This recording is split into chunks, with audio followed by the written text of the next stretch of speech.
welcome. Thank you all for joining us. I want to welcome those in person and those joining us on the live stream. I'm Paul Scharre, Vice President and Director of Studies at CNAS. We're joined today by Ambassador Bonnie Jenkins, Undersecretary of Arms Control and International Security at the State Department. Welcome. Thank you. It's great to have you here. Before we launch into discussion, I just want to let folks know we will turn to audience Q&A partway through, so please start thinking about your questions. And for those on the live stream, you can enter your questions in the chat at any time using the chat function at the bottom of the screen. So thanks so much for joining us. I am very excited to talk about some of the work that you and others have been doing at State on norms for responsible use of military AI. There was a big conference at The Hague back in February, which you spoke at, and then this political declaration by the State Department. What are the goals? What are you trying to accomplish with engagement on this issue? Well, first of all, thank you for inviting me. Thank you everyone for being here and those online as well.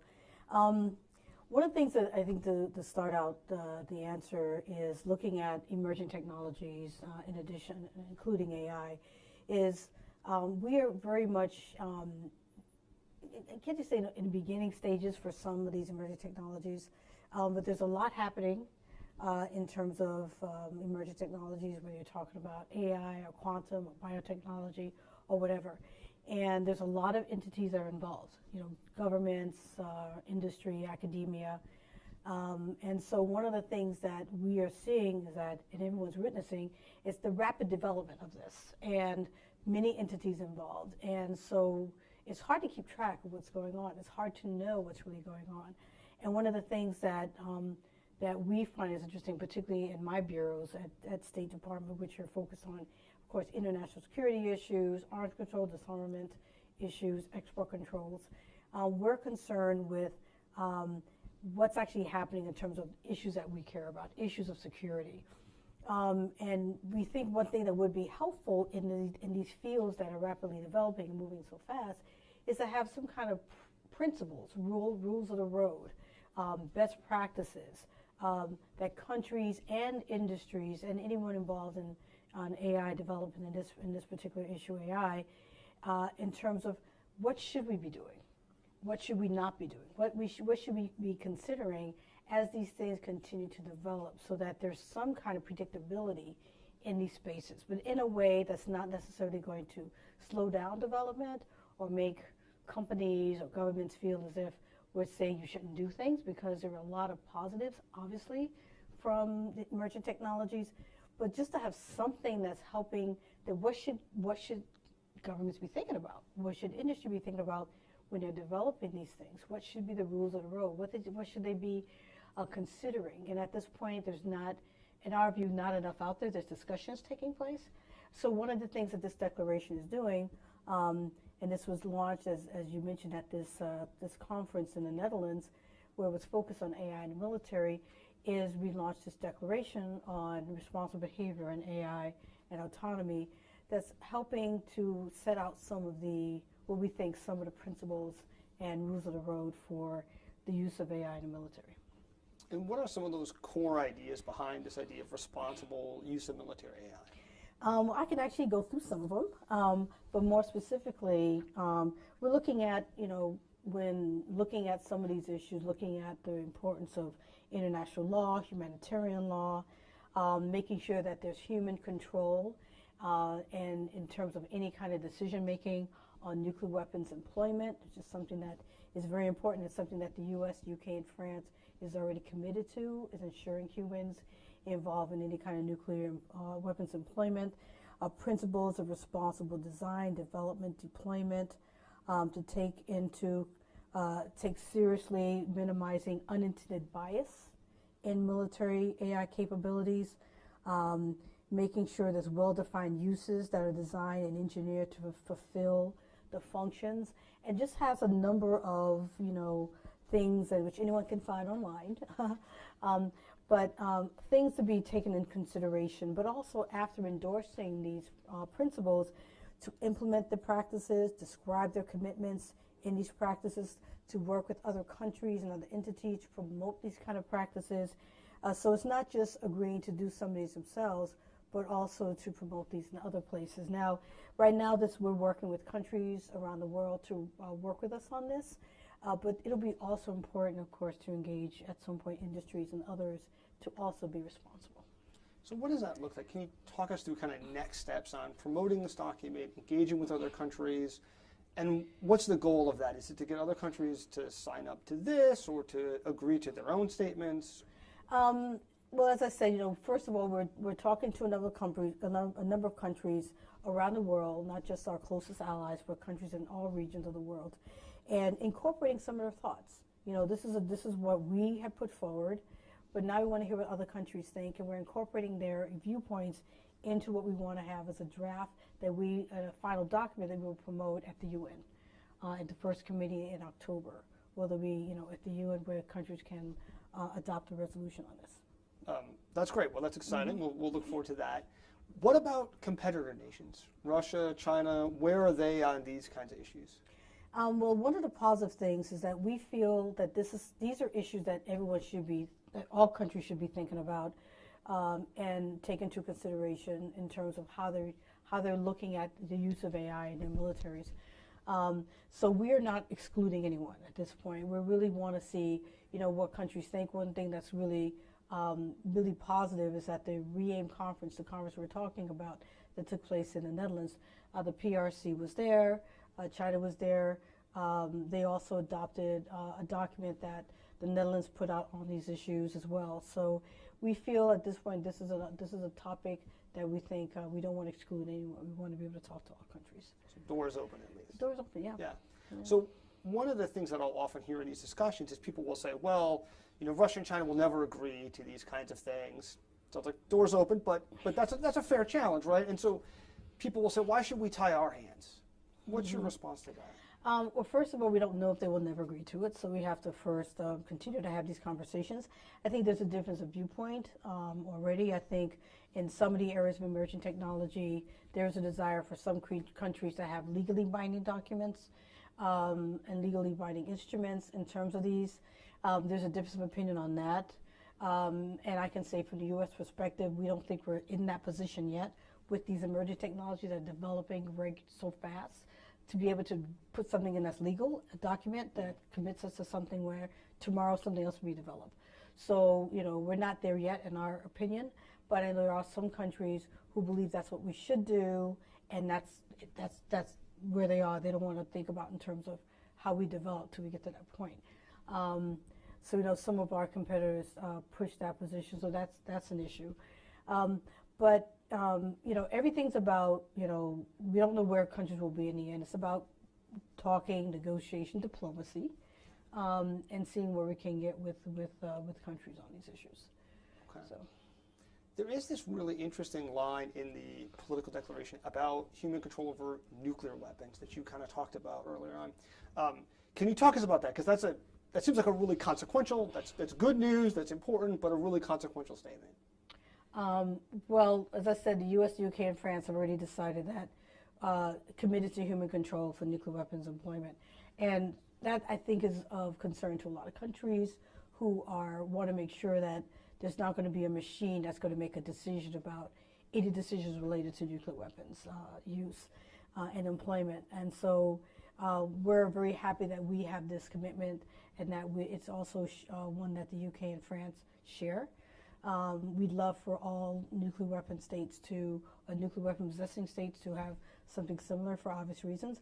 But I think it also makes countries feel good to know that we are committed to something like that. So there's a lot of excitement around AI. This is certainly a hot time to be talking about this topic. How, if at all, has that changed some of these diplomatic discussions, all of the energy surrounding kind of this ChatGPT moment that we're in? What I think it's doing is creating more interest in countries about AI. Some countries, I think, were on the board early in terms of what is AI, how we're going to use it, what is its impact. They're seeing their industries and academia getting involved in these issues.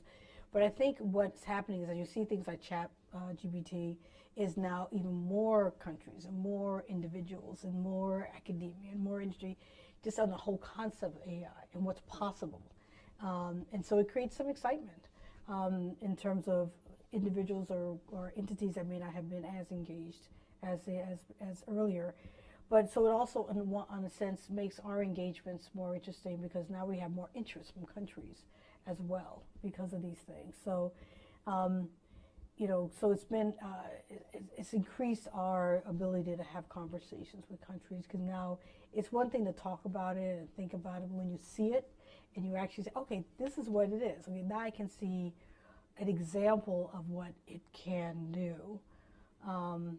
Then there's naturally going to be more interest to talk about it. Yeah. I mean, there's also been a lot of conversations about risk lately, AI risk, a lot of alarm coming from AI scientists.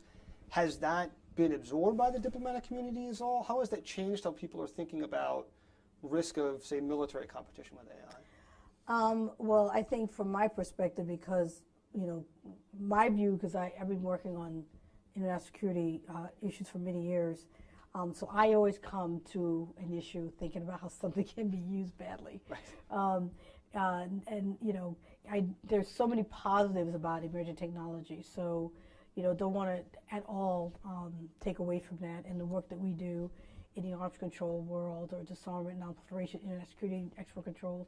We naturally look at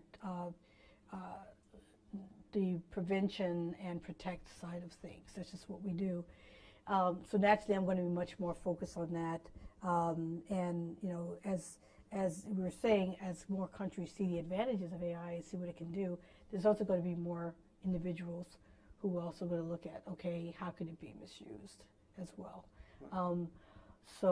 But also, as we look at AI in the military, there's many ways that AI can be helpful with decision making, producing data faster. So there's a lot of positives that can be brought in terms of the military. But then again, folks like myself, we're going to be trying to make sure that it does stay in the positive side and not use it else. But like I said, also helping not just the military, but other entities develop some practices. Because it's helpful for everyone just to have some parameters, just to know what should I be thinking about? What should I be doing? I think that's important. Yeah. Well, we've been talking about ways in which there might be these security challenges of AI and how to deal with it. But there's also ways that you kind of mentioned briefly how AI might help all of the other work that the Bureau does on arms control and verification for other things. Be interested in your thoughts on that. How could AI be a valuable tool to strengthen some of those efforts that are underway in other non-AI areas? Yeah, I mean, for example, in verification, in terms of nuclear disarmament verification, one of the things we always want to look at is how we can use emerging tech or AI to make our verification processes better. There's an entity that has 25 countries represented called the IPNDV, which is the International Partnership for Nuclear Disarmament Verification. And it also has a number of 25 participants and includes non-governmental entities as well. And they're focused on how do we improve verification in nuclear disarmament. And so AI will naturally become part of that conversation because, like I said, there's a lot of positive aspects about AI. So everyone wants to look at emerging technologies, in this case AI, and how it can promote the work you're doing in a positive way. So naturally we'll be using it in terms of verification and how it can be better, how we can do better disarmament verification with the uses of these emerging techs. Well, those sound like good opportunities. Certainly look forward to hearing how those mature. I want to open the floor for questions. So for those in person, we will have a mic going around the room. So I'll call in and please just wait until the microphone comes to you before you ask a question. And ask you please just include your name and affiliation. And a reminder for those on the live stream, please go ahead and put your question in the chat function at the bottom of the screen and also include your name and affiliation. Yes.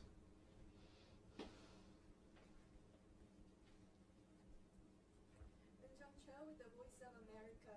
Ambassador Jenkins, in October last year at a think tank forum, you said arms control can always be an option with North Korea and also risk reduction.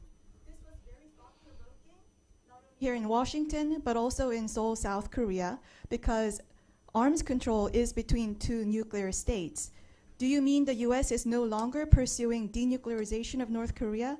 Is it an acknowledgement that it is difficult to denuclearize North Korea after 30 years of failed negotiation? How is arms control compatible with the denuclearization goal? And also, how do you plan to make North Korea accountable for its latest satellite launch when UN Security Council is paralyzed? Thank you. Great, thanks for the questions. Just a couple of clarifications. There are a couple of things that I was talking about at the Carnegie conference. One is two issues. One is about arms control, and one of the things that I think it's important for people to understand, and this is irrespective of North Korea or anything else, is that arms control has been traditionally viewed as only treaties, legally binding documents. And one of the things that we recognize is that arms control is about, it promotes predictability. You know, it promotes a way of understanding, you know, between countries, amongst countries who are part of it, whether you talk about nuclear nonproliferation, biological weapons convention, chemical weapons convention. These are amongst countries who want to find some way to regulate a particular type of arm and to verify and to destroy. But arms control can also be different types of other things. It could be risk reduction, it could be crisis management. And so one of the points I was making, which I think got confused, is that arms control is more than just traditional arms control treaties. And I think there's still a thinking of that. And so one thing we're trying to do is help understand that it also, you know, we talk about these norms, so we're talking about now, these rules of the road, practices, best practices, all of these things are ways in which we are providing and promoting predictability, particularly as we talk about export controls.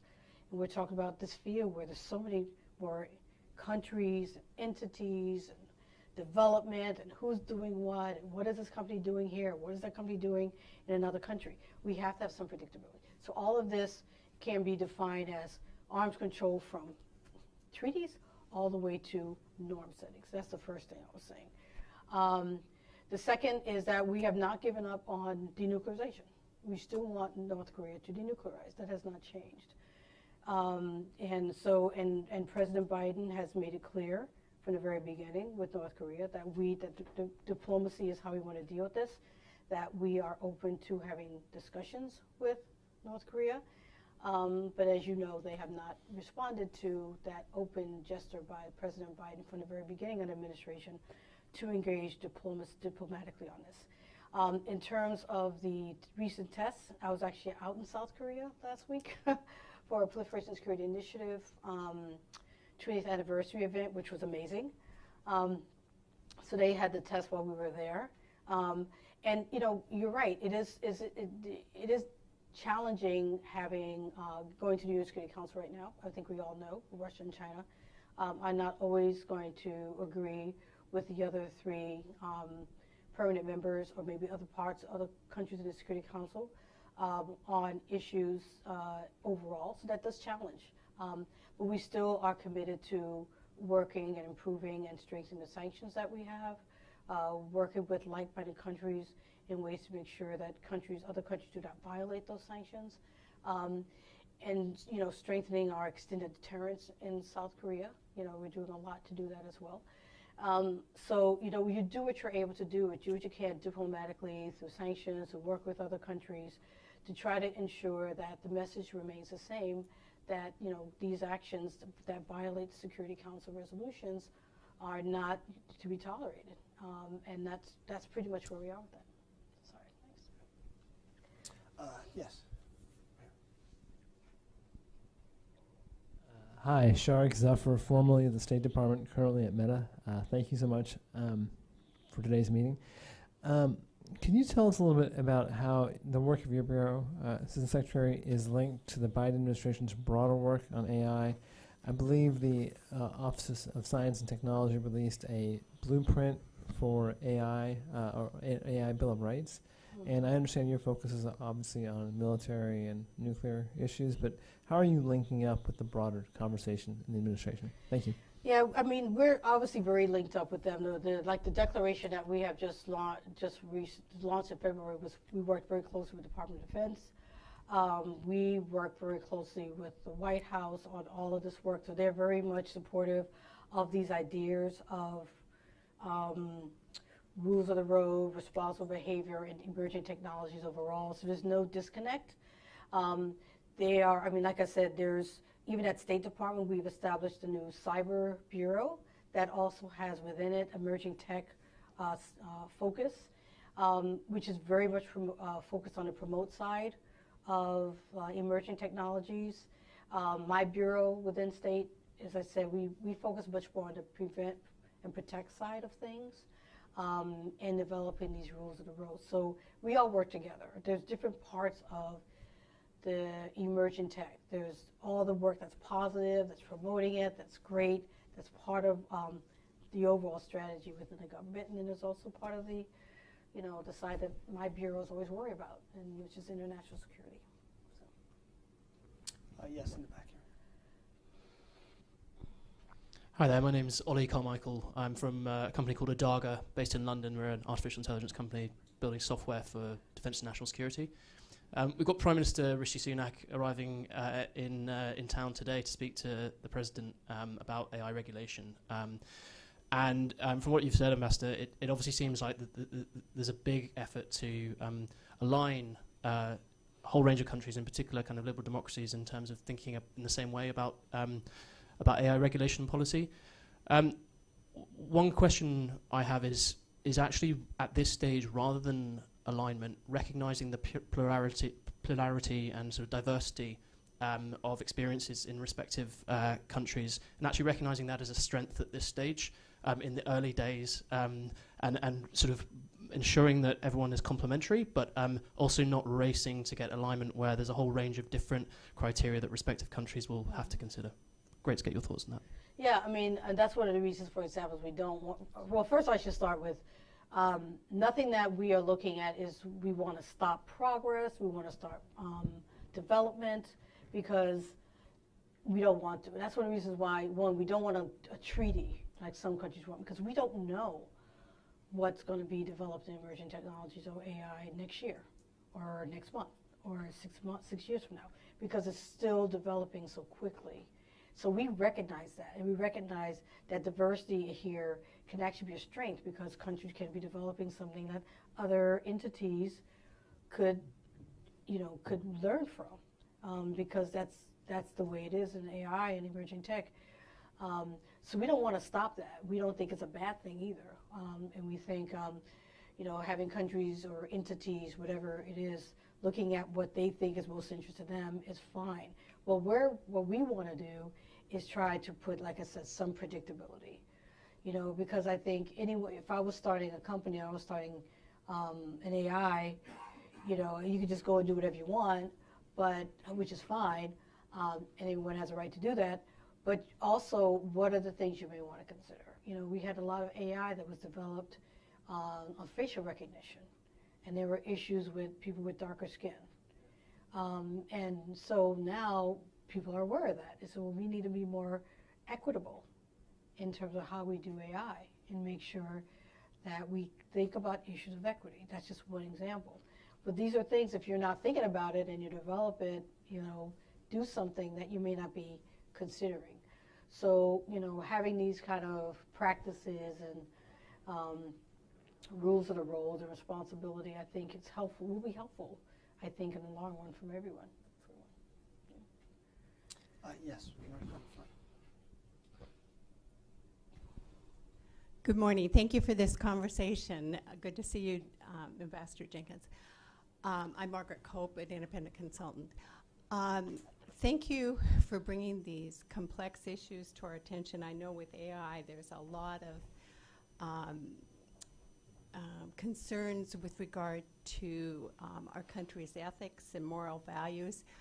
And I know you're focused more on the international and high-level sorts of things, but what are the efforts that we are doing to connect with the public, the citizenry of the country, are there conversations about moral values and where we should go with this in our country? I know that Senator Murphy recently brought up the concern of talking to our citizenry to see, where should we go with this? Because there are a lot of different directions, and with emerging technology, what used to be called disruptive technology, there are a lot of issues, and how are these being addressed, or do you know of efforts in this area? The one thing I'll say is, because one of the things I was talking with my colleagues before I walked in is, getting a sense. I mean, like you said, I focus a lot on the, obviously, State Department focus on the international side, but even there, getting a sense of what are the different departments do. We talked about the White House lead, of course, and all of this work. What is all the departments? I can't say all, but I would say most departments are questioning issues or have issues of emerging tech in some respect that they're looking at. I think those that are focused on domestic would also be having some of those same discussions. I know that there's lots of questions and conferences where it's happening. I know industry is looking at some of these issues domestically. So I can't say specifically what those are, but I know that these conversations, as you said, recently with Murphy, these conversations are taking place. So there's awareness of the issues. The specific groups that are having it, I can't say for sure, but I know that academia is having these conversations, industry is having these conversations, which is good. I mean, I think it's good that people are asking the questions about, what is it that we should be thinking about? Besides, of course, all the positives, which is great, but within this large area of positive things, what else should we be thinking about? What are the things that we need to be making sure that we're not making mistakes in, and these conversations are the result of the fact that people are asking these questions, which is good. So we are unfortunately out of time. I want to say thank you, Ambassador Jenkins, for joining us. We will look forward to hearing more about these diplomatic efforts and what comes of them in the fall. Before we depart, I just want to let folks know, first of all, thank you to our in-person and online audiences. Next up in the CNAS National Security Conference, we'll have coming live at 12:40 Eastern Time after a short break, Kate Kosminski, Director of our Military Veterans and Society Program. We're talking about the all-volunteer force at 50. And she'll be joined by 3 Assistant Secretaries of Manpower and Reserve Affairs for that discussion. So that'd be at 12:40. Thank you all. Thanks, everyone.